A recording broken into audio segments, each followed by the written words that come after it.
This is the little Christmas tree I'm going to show you how to make. You can make it as big or as small as you like, and it's really easy. You don't need to be an expert sewer, and we're not even going to use a sewing machine for this one. So first of all, you're going to cut out circles of fabric. I've used a pack of 5 fat quarters of cotton fabric, all in different shades of green, as you can see, and you can make at least 2 trees, maybe 2 of this size and a smaller one from that whole fat quarter pack. But you can make one bigger one if you like. You just keep adding circles in different sizes, so it's really easy. So what you need to do is cut out your circles of fabric. I've used from 12 inches down to 4 inches at 1 inch increments. So I've got a 12-inch square circle, 11, 10, 9, 8, 7, 6, 5, 4, as many as you want to create your tree. Then what you'll need to do is to use your fusible foam. So this is the Boselin fusible, single-sided fusible, and I've cut the circles to half the size of the fabric circles. So in other words, the circle in the centre here measures 6 inches across, and my large circle fabric measures 12 inches across. And do that with all of the sizes. So your 11-inch circle will have a 5.5-inch foam. Your 10-inch circle will have a 5-inch foam. Now, an easy way for you to create those circles is by getting yourself one of these seam gauges. These are really useful for measuring hems and seam allowances, but they're also really useful for drawing circles. So all I'm going to do is to move the gauge so that it measures, say, 4 inches across. You put this end onto your fabric, your pen goes in here, and you can simply draw. Your alternative would be to have a circle template with gradient sizes, or you can find lots of dishes, plates, pans and saucers in your crockery cupboard and measure those and draw around them as well. But it's quite important that certainly the foam in the centre is the accurate size. Okay, or of course you can print them off the internet if you can download them from there. So when I go into sew, so I've adhered all of my foam pieces right in the centre of the fabric, and I'm now going to take a running stitch around the edge. This doesn't have to be perfect, so I'm just going in and out with the needle at around about 1/4 inch or so apart, and then we're going to draw that up. And you'll need to do this with every single one of the pieces, apart from the smallest one that goes on the top. The smallest one doesn't have the foam inside it. That's just going to be a little Suffolk puff without the padding. So you may recognise these shapes if you're a quilter or a patchworker. They're normally called Suffolk puffs or yo-yos, but they make really nice 3-dimensional items like this one as well. Okay, so don't worry about the stitches being perfectly even, and we're just going to keep sewing all the way around the edge, and then we'll gather it up.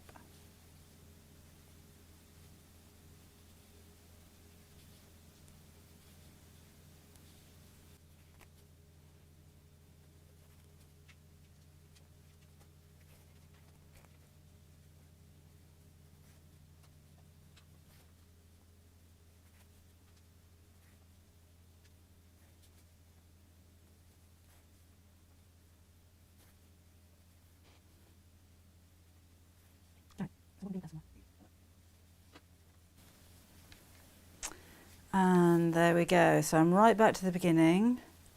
So I'm gently going to pull the thread.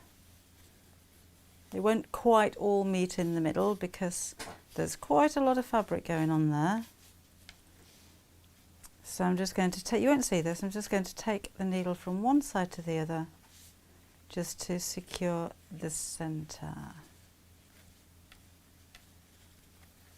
And by having the foam in the centre, it gives us a nice little bit of dimension.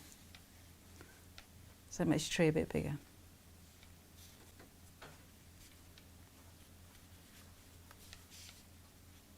So we'll just knot this off and snip.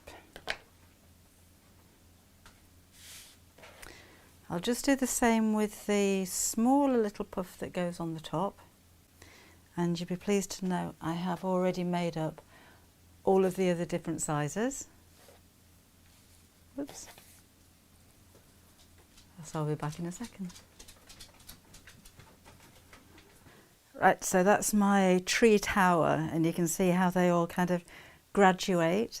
With the one at the very top, I've just made that up without the foam in the centre. So now we're going to join them all together. So I'm using a doll needle, which is a really long needle. If you don't have a doll needle, just use the longest needle that you've got and sew through each one of the layers individually. And the thread that I'm using, this is actually a buttonhole thread, so it's really strong, because I'm going to put some force on this as I'm pulling it through, and I don't want it to come undone. So I'm actually tying a bigger knot as I can in the bottom of this. It might be an idea maybe to put a button on the bottom. This is to stop the thread coming through.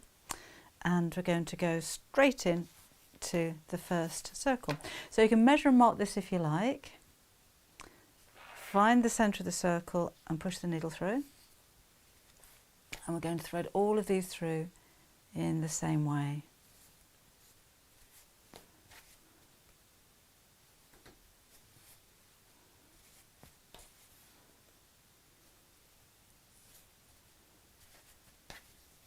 Needles are actually really useful as well if ever you're making circular cushion covers and you want to sew straight through from one side to the other if you're putting buttons on.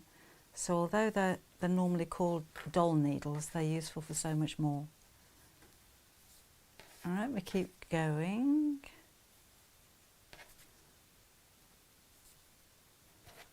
That's my last little one. You can see I've got all of the gathers facing upwards, and that way you can see all of the frills all the way around. So let's push that through. I'll need to go through the smaller one without the foam in the centre, but this time I'm going to go through from the gathered side. So that's going to hide the gathers at the top of my tree here. And then I've got a wooden bead. This again could be a button, and that's going to go on the top. Then we need to go back down again. So just to one side of the holes that we've just made, all the way back through the whole stack. And remember, trees don't have to be green. Not at Christmas time. We could be making these out of some fabulous sequin fabric or pretty cottons. If you have a specific decor at Christmas time, some of you will like silver and gold and greens and reds and traditional colours. Some of you will like purples or whites. So you can make a whole set of trees, have your own little forest in whatever colour it is that you want to decorate your house in. Right, all the way back through, so it's quite stiff there. Now this is where your strong thread comes in, and pull. So I'm not going to pull too tight, because did you notice with the tree at the beginning, it's got a bit of a wobble. I think that's quite funny. I like that. So if you pull it too tight, all of the stitches will sink into each other, and I don't want that to happen. So my needle comes out, and then I'm just going to tie a big knot in the bottom. And again, you're not going to see this. So if you did want to add a little button or something just to stop that being pulled through, then that would be a jolly good idea. Right, and to really stop that coming undone, I'm just going to put a blob of hot glue right in the bottom. Okay, so that's the top of my tree finished, apart from a little bit of decoration. For the base, now on this one I used a little terracotta plant pot, which is quite weighty. So there's nothing inside there. I did tie a piece of ribbon around there just to decorate it a little bit, and I've sprayed it with radiator paint, so it's the same colour as my tree. But with this one, ran out of pots. So this is actually a candle holder from a citronella candle that I had in the summer. Remember the summer? So I didn't want to throw it away after I finished burning the candle, but it is quite lightweight. So I'm going to put some pebbles in the bottom of here, and to stop them more shaking around, a generous dollop of hot glue. Right, so that'll dry in just a second. I love peeling this stuff away.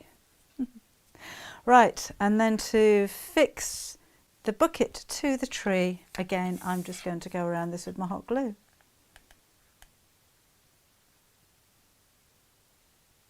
So be quick before it dries. That's going to sit right over the centre. Just make sure it's in the middle before I leave it to dry. That'll dry really quickly. So that's how we're looking now.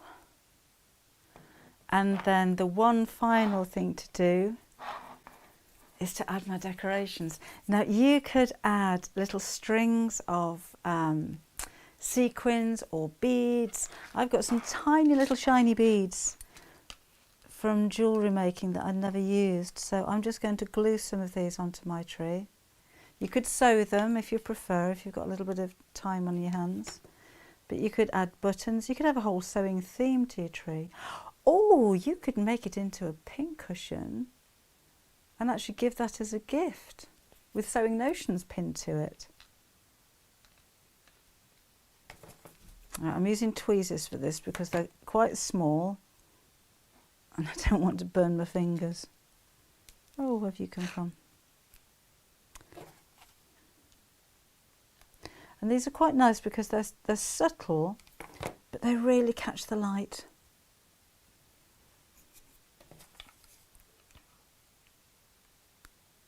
So ribbons would look nice. You could put some little miniature decorations if you're card crafting as well, and you maybe have some Christmassy themed embellishments. But I think this is the bit where you just have fun with it. You can make a little fairy to go on the top.